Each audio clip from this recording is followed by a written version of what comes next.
Hey guys, today I want to start doing a red pill analysis series of KanoKari, aka Kanojo o Karishimasu, or I'd like to borrow a girlfriend. Now, why this particular series? Well, I just haven't watched a proper romance anime in quite some time, so this one is ripe for my analysis. Also, this one's dealing with college-age students, so unlike a typical high school setting sort of anime, you're probably going to get into more sexual situations. And in this first episode, there is a lot of sexual innuendo, a lot of sexual-based talk, so this one's going to get you a little bit farther in terms of red pill sort of analysis than a typical high school anime like Kaguya-sama or something like that, where couples hardly ever even form, and when they do, they're just holding hands and kissing maybe, but not much sexual escalation there.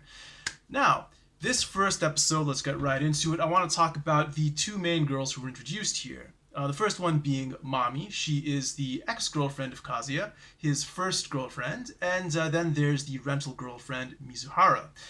Now, I pretty much know that they're going to set up Mami to come back later in the series, but if you just ignore the openings and the endings and all the fan art online and stuff, let's pretend all we know about Mami is just this very first episode and take a look at her relationship with Kazuya before the series started.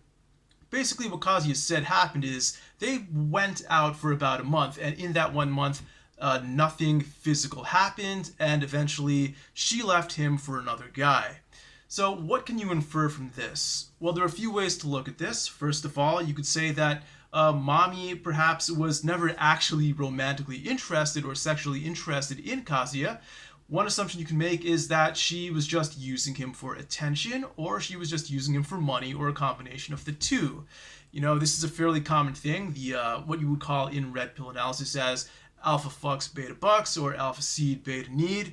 It's when girls can separate their sexual desires from their other desires, such as attention, money, protection, etc. So what you have here is a situation where he's going on dates, maybe he's paying for her food, we don't really know that. And in fact, Japanese girls are actually pretty good at paying their half of the bill. I found that for the most part. There are just a few exceptions, mainly girls who have spent time overseas, or I guess girls who are in the sort of sex trade or sex trade light as maybe Mizuhara might be. But that's usually not a problem. Still, we don't know. This is this guy's first girlfriend, so to speak, so maybe he thinks it is his responsibility to pay for the dates, or maybe it's chivalrous to do so. So that could be a thing there. Also, girls love attention, and even if they're going to spend time with a guy who they're not sexually interested in, they're more than happy to receive attention from him. So there's that aspect of it also. Now, you could also look at this from another angle. Perhaps Mami was interested in Kazuya all along. The thing is, he never really made a move on her, at least not overtly or physically. So they said, like, he never even held hands with her. Girls in Japan are even more passive than girls in America or other countries. They don't want to make the first move, they don't want to make the second move. They will do anything to avoid making a move or expressing sexual interest at all. So if you're not the one making a move to hold hands or kiss or something like that, nothing is ever going to happen. She'll eventually give up and go for a guy who is going to show more aggressive physical tendencies. So there's that as well. And now let's take a look at this from Kazuya's perspective. Because Kazuya, perhaps he's very blue-pilled before this all begins. This is his first girlfriend, and if you're brainwashed by Disney and all these other blue-pill issues in media, you probably think that it's wrong to try to be sexual towards a woman. It's wrong to sort of put looks and sex above personality, and that the ideal relationship should start out platonically, and you should move slow at a pace at which you are 100% sure that the girl is comfortable. And I understand this too. This is something that I was sort of indoctrinated to believe back when I was younger. But that's just not how it works. If you don't make a physical move on a girl, she will eventually go after someone who is going to make a physical move on her. So yeah, Kazuya, he is very sexually interested. You know, he talks a lot in this first episode about jerking off and how he really wants to bang and all this. And a lot of guys who are blue-pilled, they do feel the same way.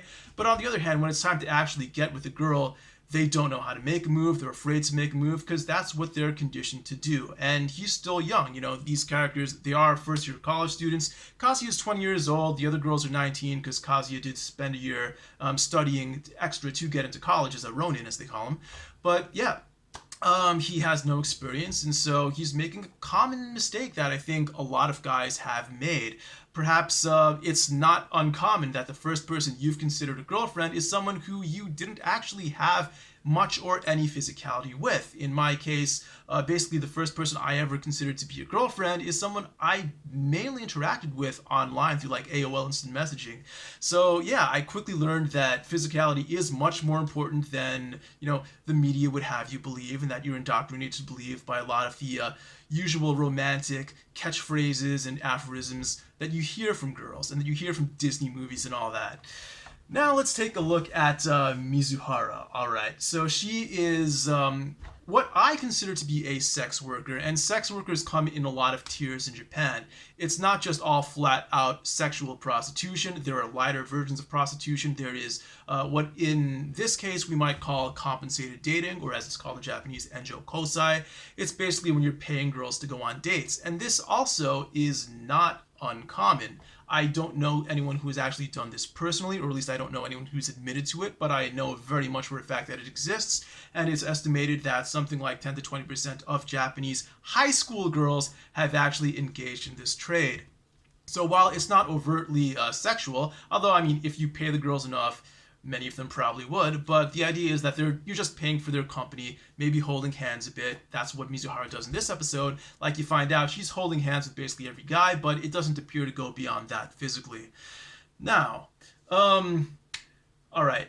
What I want to talk about with Mizuhara first and foremost is her little outburst where you get to finally see her true personality and what you might consider a ripoff. Because hostess bars, girls clubs, compensated dating, these are all things in Japan that are not necessarily going to lead to anything sexual unless you really want to pay extra. Otherwise, it's actually kind of assumed that you're not going to get sexual at all.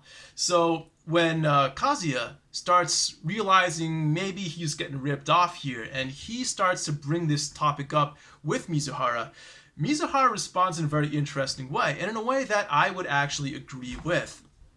There are hostesses and girls bar and compensating dated people out there who they're not upfront about what they're doing. They say, here's the price, but they're not going to explicitly say how far you're going to go or what they're going to give in return for it. There are people who even pretend they're not in the sex industry in the first place and that they're just normal girls you might be going on a date with, but then they'll take you to their bar or their restaurant and they'll demand that you pay these exorbitant prices, and that is definitely a ripoff because they're not being upfront about what they're doing. They're essentially tricking you when you think you're just getting into a normal relationship.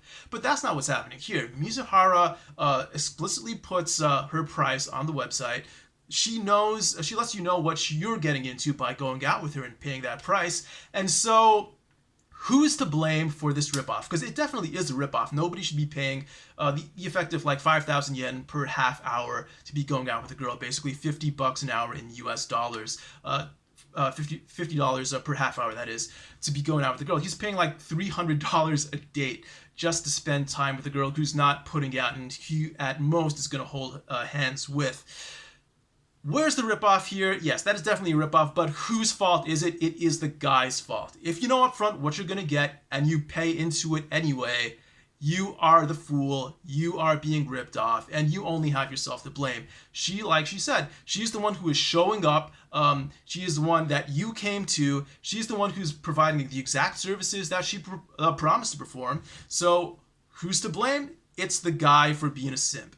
And you see this a lot in Japan. You see guys who date these, or they go to these girls bars, these hostess clubs, and they keep paying up all this money, and they think that somehow this might end up in a relationship. Or even if they have their doubts, they just continue to delude themselves into thinking that if they continue to pay and they continue to provide their sort of platonic affection, that this is going to lead to a relationship. But as Mizuhara says in this episode, she would never date a client. She just doesn't see them that way. And that's exactly what the Red Pill says. It says that if you give a girl everything she wants without her having to put out, she won't put out. She'll just put you in the friend zone. She will use you for resources and attention, but she will never see you as a real sexual option.